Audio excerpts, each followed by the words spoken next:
Thanks for tuning in to the Charles Novell School of Music podcast, The Best Day Yet. Here you'll find tips, insight, and information to help your music and your ministry succeed. Whether you're a singer, a musician, or a songwriter, we want to help you where you are, but we also want to help you get to where you want to go.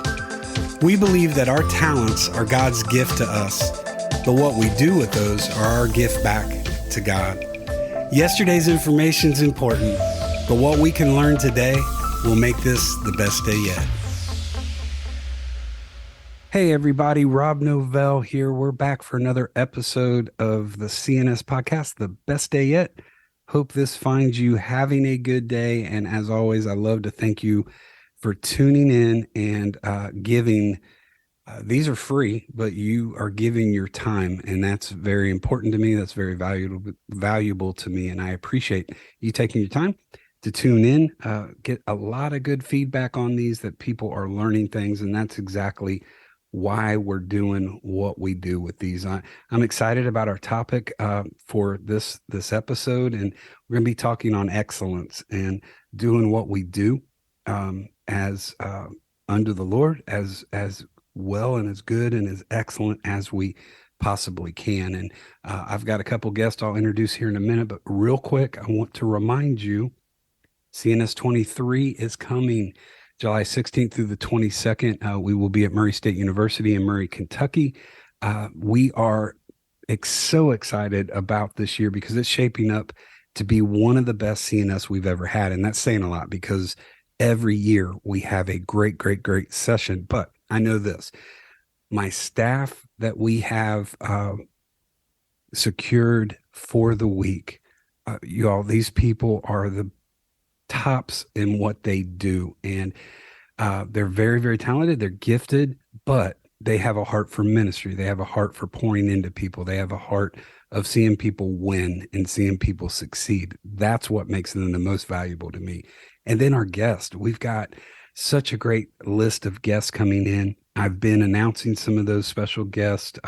We'll be making some other announcements as we move forward. But man, CNS, if you have if you've ever had the desire to attend a summer music school, I would love for you to pray and consider being with us in July, again, July 16th through the 22nd at the Charles Novell School of Music, CNS 23. You can find more information and you can even register on our website. That is www.cnsmusic.com. Would love to hear from you. If you have any questions, you can contact us there. And I would love to reach out to you and answer those questions and get you signed up to be with us. Hey, let's move on into today's episode. Two special people with me today. They are friends. They are colleagues. They are staff members at the CNS, Charles Novell School of Music, and love these two. I love to say it this way. You know, our staff at CNS, we're a family. We're close. We literally do life together. We'll talk about this here in a few moments. We have a staff thread where almost daily we're just in communication, and there's times that we're just sharing funny things that happen, but then there's other times that we're just reaching out, supporting each other, praying for one another, and also celebrating one another. So two of those are with me today, and I am referring to Mary Ann Oglesby Sutherly and Shannon Newman. Will you guys say hello to everybody? Hi, hello, everybody. Man, you guys are great. You follow instructions so well. It's just awesome. I feel powerful. Say We're hello. Servants. We're servants. No, you have but you do have a servant's heart, Marianne. I see that in you. I know that about you. Shannon, I don't know so much, but you, but hey, we are talking, you heard the topic a while ago. We're talking on the topic of excellence and doing what we do to the best of our ability. That was a big drive of my dad. That was something that he really strived for, and that was something that he instilled into me. We never reached the bar because if we got close to it, he would just push it up another notch. And he constantly was trying to say, Robbie, let's do what we do as good as we can do because we are directly doing it unto the Lord. And so we want to talk about that subject today. And I mentioned a while ago us doing life together. Sunday morning, this past Sunday morning, I was sitting in the church that I was at, just done with things and waiting for the service to begin. The phone buzzed. I looked down. It was our staff thread, and it was Shannon. And Shannon, I'm going to read this text to kind of get us started here, and then elaborate when I get done as to exactly where this came from. So here was the text that I got Sunday morning, and this produced 20 minutes or so of dialogue that was very good. It was we were we were being teachers, we were being who we were, and we were sharing with each other. So here's what the text said. It said, observing a praise team this morning, I think one issue that sticks out is praise teams don't sing together. The ad libs often mean beginnings and endings aren't together. That's something that bugs me about Southern gospel music as well. I wonder how Roger Breland feels about it. Truth was always together. Very, very true statement there. Anyway, just having a moment. All right, Shannon, where did that come from? Well, I think vocally, Truth was probably the pinnacle of an ensemble singing. Oh, absolutely. And if you ever saw them in concert, you know what I'm talking about. And if you haven't, go out and try to find a YouTube video of them at any decade, and you will see it just flowed. And anyway, Sunday I was just sitting there, and all of these singers are just phenomenal. And it was funny because there had been a transition into one song, and it was just funny because the person that was doing the lead was just trying to put a little bit of expression and things like that in it. And so when it comes into the chorus and they're singing together, they're not together. And as they come in, she starts doing a ad lib, and it was together. The music was, as far as the band was, the mix was good, the band was perfect, but the vocals were like all over the place. And then in the second verse, it got worked out and they were together. And I just kind of noticed, that's something that I just kind of think that a lot of praise teams struggle with, because I think they get caught up in, I hate to say it like this, but moments of worship, quote unquote, right, where they're so caught up in that moment that they're not paying attention to what everyone else is doing. They're not listening. And then it becomes this, it becomes this canvas with the paint running on it. It's just not together. Yeah, it's like 8 soloists and not one team. Right. And it doesn't sound right. Or let's reel that in with a quartet, 4 soloists and not one team. Well, the big thing is, like in Southern gospel, I guess my thing is primarily on endings, and you know what I'm talking about. They'll go for this big ending where everybody will try to hold the note out and come in at a different time and do this, 15, this 15, minute last chord. One pet peeve for me on that last chord is sing what the band or what the track is playing. Right. If there's no sus chord there, don't vocally, hold on that 4 for as long as you can, and then to resolve it. It's like Tarzan shows up for a second. So okay, perfect. So Shannon, obviously we'll get back to you. I want to get to Mary Ann because I made a comment and about some of the things that I see, and the context of my text or response was on parts, because I hear doublings and I don't hear good clear 3 parts in there. So that was the thing with me. And then, man, Shannon, you hit back with this, and this is powerful. If these people were asked to sing for the coronation yesterday, they would have done everything to make sure they were perfect. We serve a king that calls us his children. And sometimes we get a little bit too comfortable in that. And that's powerful. That's powerful because you said something a while ago. There, I feel like this is just a term in modern day church, flow and go. It's got to fit the flow. It's got to match the flow. We got to get into the flow. And man, I get that. I am all about I'm structured. I'm all about an order of service on a piece of paper, but I'm also all about being prepared to wad that paper up and throw it out the window when the Holy Spirit decides he wants to interrupt things. So I get flow. I understand that. But you're right. I think we get a little too comfortable. Mary Ann then chimed in and said, it's because the majority of the singers and musicians have no training. I mean, in all areas, not just vocally. Mary Ann, defend that Well, statement. defend it. Explain it, defend it, support it. Pick one. Support it. Well, I've always said this. I originally, when I first started teaching, taught children ages 8 to 14 or 15. And so I did it because that was your no mental one would teach children that age, right? Vocally. They just wouldn't do it.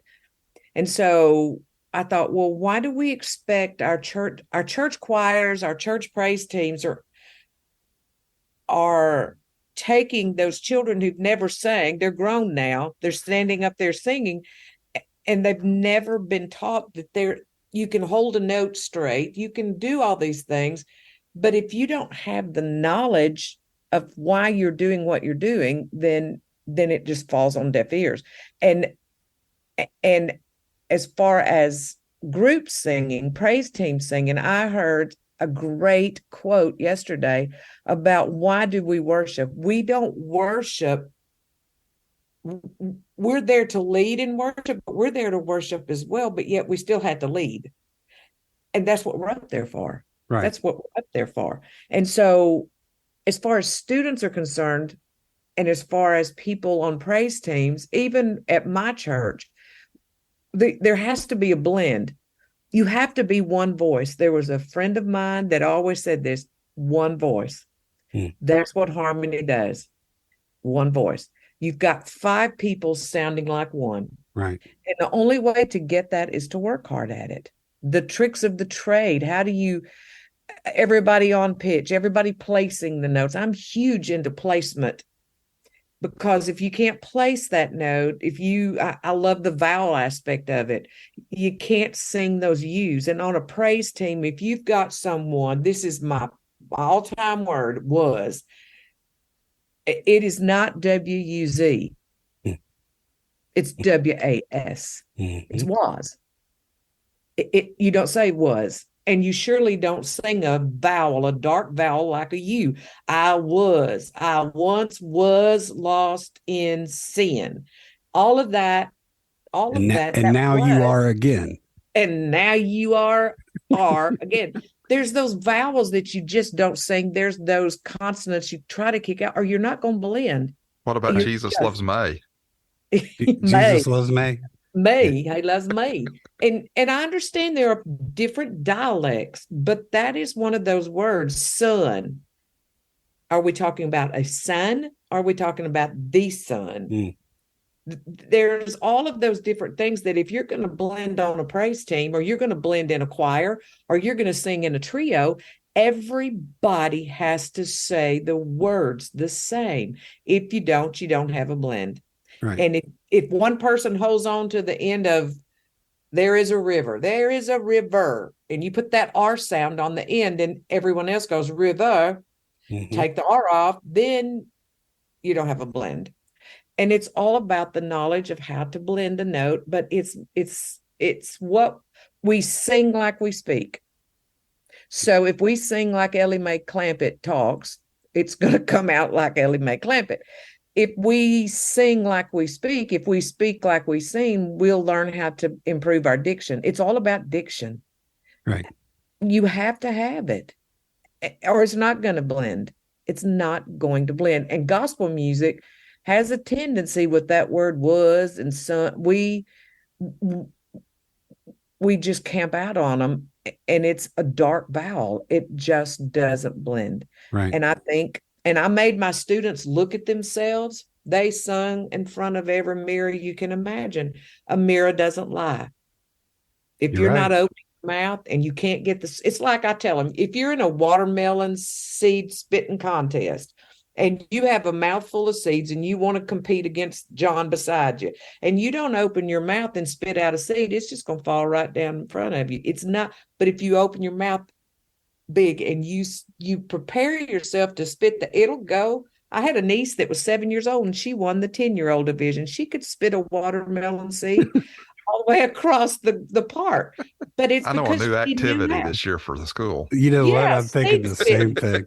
And so, but it's the truth. We have to learn a technique, and that technique is vowels. It is placement. If you learn how to do them, you'll blend. If you don't, you're not going to blend. And, You know and what, vibrato. Oh, Lordy, I can't even go there. Marianne, you are, you're speaking my love language. I'm a teacher. I'm an educator. I am the son of the biggest teacher and educator I've ever met in my life. I don't want to misquote or take anything scripturally out of context, but right here at this point, because you chimed in on that, the lack of training, and you've said the word knowledge. The word says the people perish for lack of knowledge. Okay. Now, just in case I am misinterpreting that and misquoting that, let me just pole vault right over it. Maybe that's why your music program, maybe that's why your ministry is perishing, is because of lack of knowledge. Simply lack of knowledge. I think a lot of this, I see it as I travel and evangelize. I go into churches and I see their music ministry. I see what they're doing at their church. It's more from a standpoint, they just don't know any better. They are giving their best because they don't know there's anything better to give. So I get that. So at this point of that text thread on Sunday morning, I responded to your thing about the lack of training with this. These people desperately need us, meaning CNS. And I meant that because, why do we do what we do? Why are we passionate about teaching? Marion, why are you passionate about placement and vowels? And here's why. I think it's important that we remove any distraction that would stand in the way of the words of our music ministering to the people sitting in the seats. I'm not just trying to make us excellent to the point that the reviews in the morning paper, say they gave this excellent musical performance. No, I want people to come and experience something, but I don't want them to miss out on what we are trying to have them experience spiritually because of these things that we are seeing. Scott Godsey said something years ago that resonated with me. He said, the people see you before they hear you. So as we're fumbling up onto the stage and, not even for sure which mic to grab, because you grab one and someone comes over from the left side of the stage and switches mics with you. I mean, I'm seeing stuff like that. That goes into, and you said it, all areas. That goes into this for me today as much as the vocal or the instrumental or the musicianship, the musicality side of this. Man, even just some of the simple things like stage presence, like we've all heard it. Don't listen to how I sing, just listen to the words of these songs. I so desperately, I did at the school one year, I got up and I did a thing called wrong worship. And I said, I just want to share a little bit with you for the next few minutes.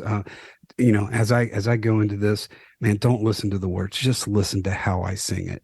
I so desperately want to just turn that back around and make it the opposite on the people, because when you tell me that, I'm waiting for something to go wrong. I'm waiting for something to happen. Now, so Shannon, this whole distraction thing, and again, it's more than just vocally, it's in all areas that we do. And, um, you know, uh, I'm seeing this, you all, online with ministries. And 2020, when COVID hit, my company line is we all had to find new ways to do the same old thing. And we did. A lot of churches that weren't streaming were immediately forced into streaming. And they started, that just meant someone took their iPhone or their phone 10 feet up the center aisle, put it on a music stand, turned it towards the stage and hit start. And that bothered me because the three of us, just being transparent at the school, our most popular class is performance training. Students get up, they perform, we critique what they do. So unfortunately, I think for the three of us, life is kind of a proverbial performance training. It's sometimes I miss out on things because I'm overanalyzing, I'm critiquing, I'm looking at this and that. But even Shannon, on what we're seeing on social media, I think a lot of this is why we have kind of stereotypically the image that we have in Christian music, that we're not the same as secular genres of music. I think it falls down to one thing, this area of excellence. And when you think about it, and then Shannon, I'm turning it over to you. There should be more responsibility for excellence in Christian music because we're directly standing up and giving our gifts back to the one who gave them to us. Secular music, they don't have that responsibility. But they do it for the fans. And our thing is we're doing it for God, the creator of the universe, that took the time to make sure that butterflies had wings. That looked at every little detail. I mean, look at creation. It's full of details and it's perfect. I mean, it is totally complete. Shannon, offline, you mentioned a scripture in Psalms. Yeah, it was in Psalms 33. Sing for joy to the Lord, you righteous ones. Praise is becoming to the upright. Give thanks to the Lord with the lyre. That's an instrument. That's not, some people that we know. Anyway, sorry, that was an inside conversation before we went live. Lord, forgive them and forgive us. Okay. Sing praise with the harp and the 10 strings. Sing to him a song, play skillfully with the shout of joy. The play skillfully comes before the shout of joy. This idea that we're just to get up there and make a joyful noise is such a misrepresentation of what that verse is talking about. But a lot of people have parked on that part of that verse. Yeah, and they want to talk about a joyful noise. Can't sing, and it talks about being skillful. And I think congregation participation is so important. I mean, I think that's, right. I mean, and I think that's one of the things that a lot of people feel left out about as far as people in churches and stuff. Now, on the other side of that, I have been that leader. I went to a church. I was called to go there as the minister of music, and I ended up being moved into an associate pastor role as pastor of communication. But along the way, we were starting this church, and we decided to take a different direction because we felt the Lord was leading us from a traditional or a blended worship setting to try to reach the unchurched. And so it was funny because I didn't have skilled players. So my thing was just practice them as much as you can. And we had a lady that showed up at our church who was, anyway, she was involved. She was a supermodel, literally. And she just talked about the fact that just in a passing conversation, she said, I just can't believe if people take this so seriously, why are they, she didn't say flippant, but why, if this is so serious, why are they not taking it seriously? And boy, that was an indictment. Wow. Because, it's just kind of like, well, I'll do the best I can with what I have. Well, I really wasn't doing the best I can. I mean, you had to go in there and work with people individually. You had to go in there with, and you had to explain things. And so it was challenged because I come from this, I was classically trained. I have done music in, you know, large churches with orchestras and, uh, there's just been a lot of things, I mean, I started out with the pipe organs and at the church I was at and things like that. I mean, I have been in very traditional worship. And so I had nothing against, praise and worship as we experience this now. Right. But it was so different and we just didn't know how to get there, you know. Um, and I just think this is one thing that, if you're a leader and you're struggling, one thing that you can find in CNS is you'll have an ability to come and just say, how can I do this? Or how can I motivate this? Or how can I get these people I'm singing with to pay attention to this? Right. I mean, there's so many people there to bounce things off of that you learn from all of that. But if you look at Old Testament worship and, a lot of times in the new work, the worship wars, as bad as that sounds, people talk about, well, there's drums and cymbals in the Old Testament. It was a very orderly procession of worship. It was laid out. And my point is, it's not that you have to have it planned out, but you look at the secular world. I mean, this past Sunday night, or this past weekend, Taylor Swift was in Nashville. On Sunday, that concert was delayed 4 hours for weather lightning in the area. Right. So these people had to wait. The show didn't start till 10 and she didn't get through till I think 2. And they say she normally runs from like 8:30 to 11 o'clock or something. And I'm just sitting there thinking, wow, I wouldn't want to listen to Taylor Swift that long. I mean, just that's me.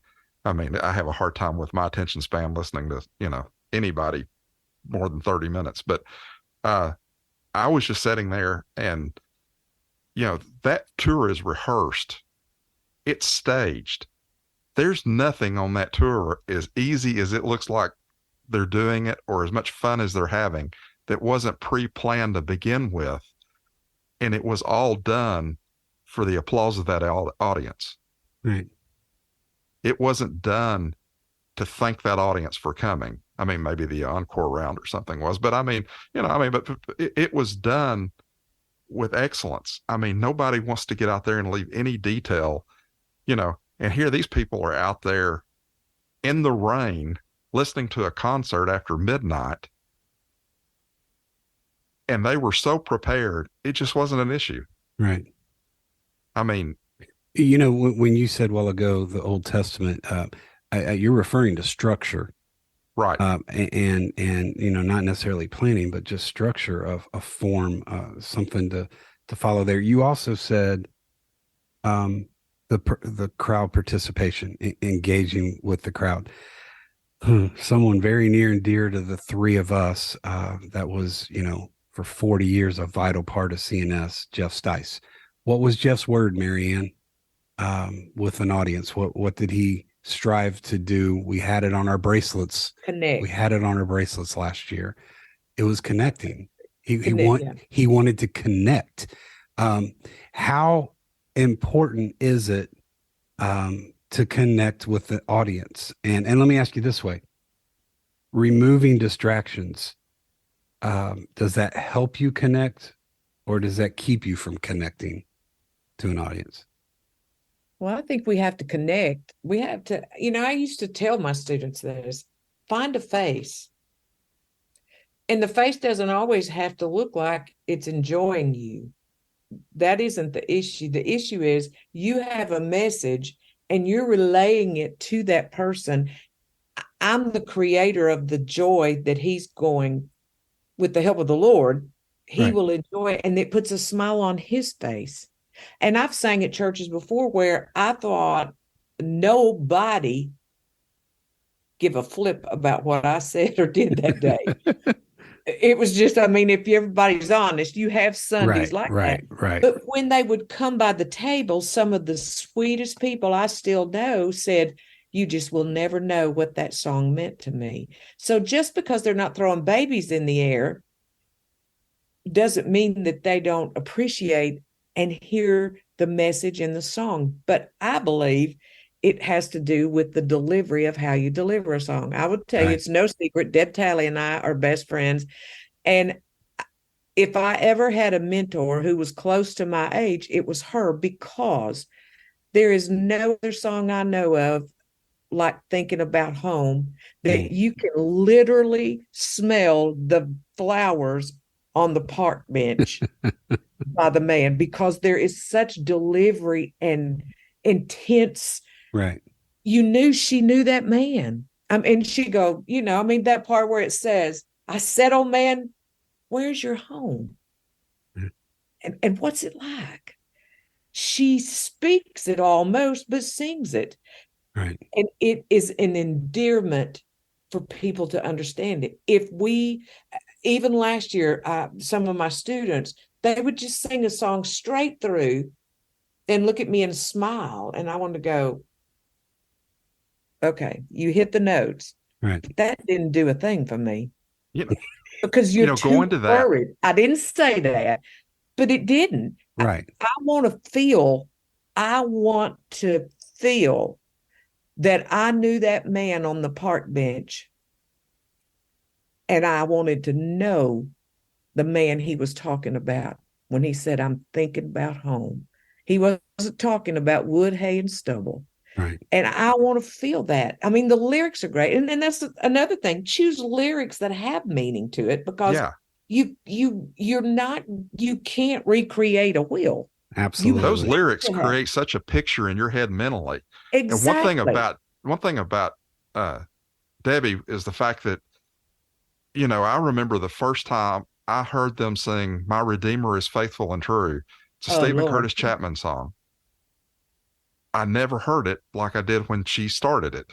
Yep. As I look down in the road that I've traveled, I see so many times he's carried me through. But if there's one thing that I know in my life, my Redeemer is faithful, true. And I mean, and they just nailed it. And it wasn't that Stephen Curtis Chapman did a bad job with it. It's just that she communicated that song and it hit me at that particular moment in time. And that's one of my favorite, it's hard to pick a favorite of hers singing, but I mean. Well, I Can Touch Him. Right. She just go, I can touch him. I just wanted to go, bring him here. I want to touch him. I just want to touch him. It is the delivery of a song. And I don't know. Maybe sometimes I don't mean this judgmental. If you don't know what it's like to feel that touch, I don't know how in this world you can deliver that in a song. Exactly. If you cannot know that I have felt that touch. Right. He saw me. Perfect example. It's all you all. I mean, we're segueing into a whole other topic: interpretation, delivery. One thing, real quick, Marianne, there is no way that Deborah Talley is as old as you. You said someone your same age. Older than me. I got a news flash for you. One of the few people. No, I don't believe that. But sorry. Okay, so my dad would say it this way. He told me this. He said, Robbie, if you impress the people with your plan, it's going to affect your product table. He said, but if you touch their heart, it's going to affect your altar service. Okay. So we're talking delivery here, and kind of the last thing I want us to talk on for a couple minutes, and then we'll wrap this up. Maybe people are listening today, and it's almost as the word I keep coming back to is distraction. It's almost as distracting when maybe musically people are dotting the I's and the T's, but with stage presence, with their interpretation, with their delivery, can we over try? It's like a quarterback in football that tries to force that play and he throws an interception doing something he can't do. Mm-hmm. But instead of throwing that, he might be a gifted runner and he just rolls out of the pocket and score, and gets the first down.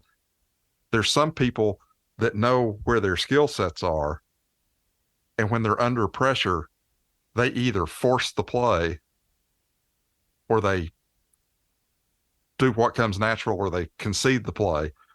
Or call the audible. And I just think that, and that's where preparation, it's kind of like the thing that preparation meets opportunity. Right. And I think that that's the thing. If if you're out there and you're a baseball player, you probably aren't going to be a quarterback. I mean, you're not going to go out there and be the starting quarterback. Right. I think that sometimes when you look at somebody and you look at the material they're doing, and I mean, it's like I love Steve Green music. The reality is I can't hit high C's. Right. The other thing is the fact that his music is really deep. And while it touches me deeply, and Jeff and I had one of these conversations going down the road, there was this song that I really liked that I wanted him to hear that was an old Steve Green song one time. And he just sat there and he goes, you know, that's so deep that if you sing it, nobody's going to get it. He said, they're not going to have the words in front of them. Right. They're not going to understand that. And he said, you know, it's different when somebody's listening to a CD in a car and they can go back and what was that? Go back and get that. Right.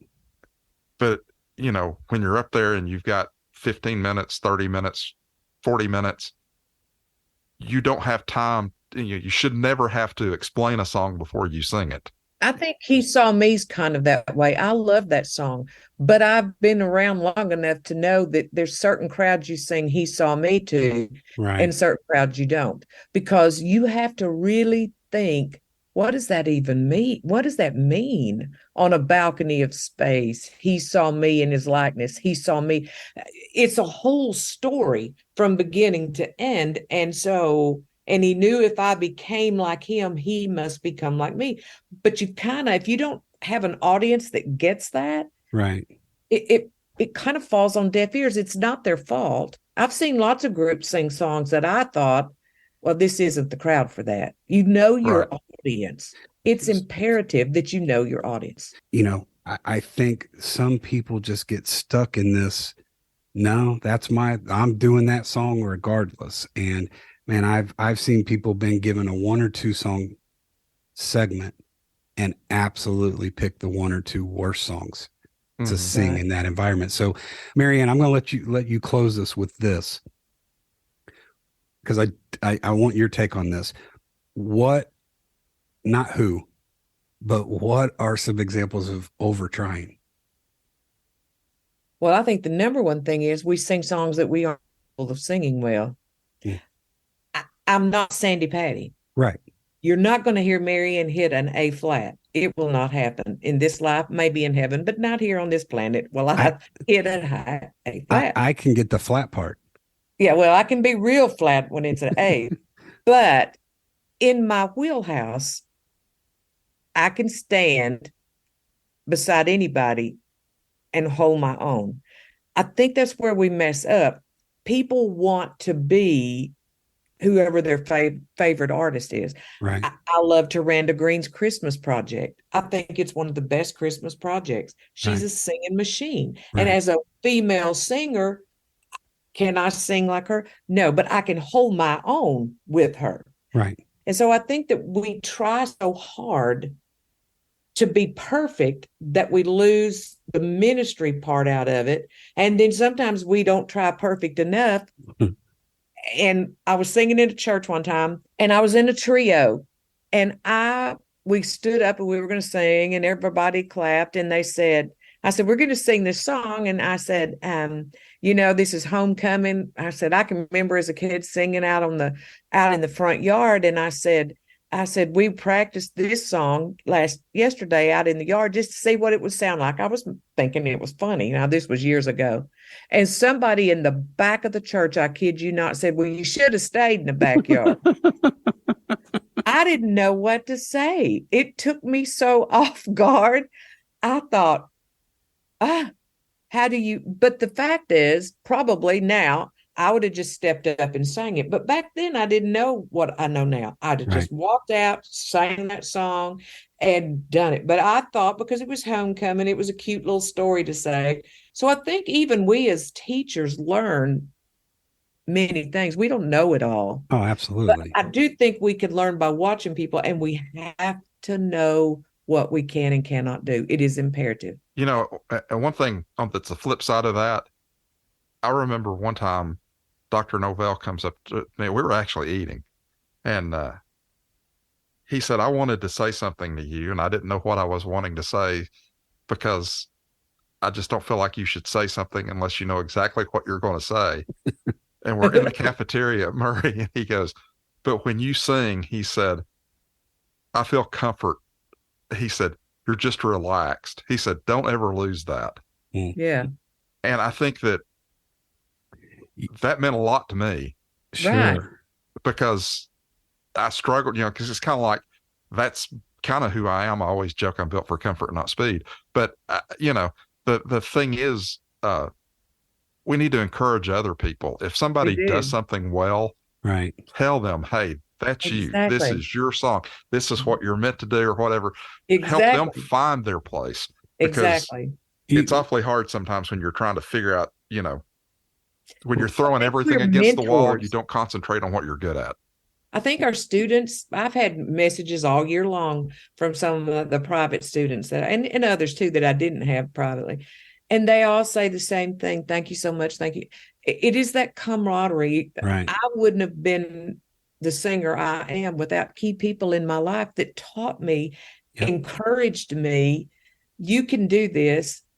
This song sounds like you. Someone that if they hand you a song, okay, I'm gonna try this.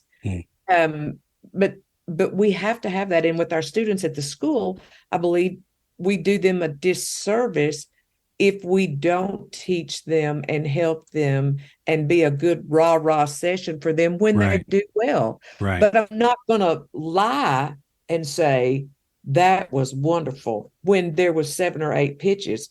Right. We can find a nice way to say, sure, well, you know what, you did a great job.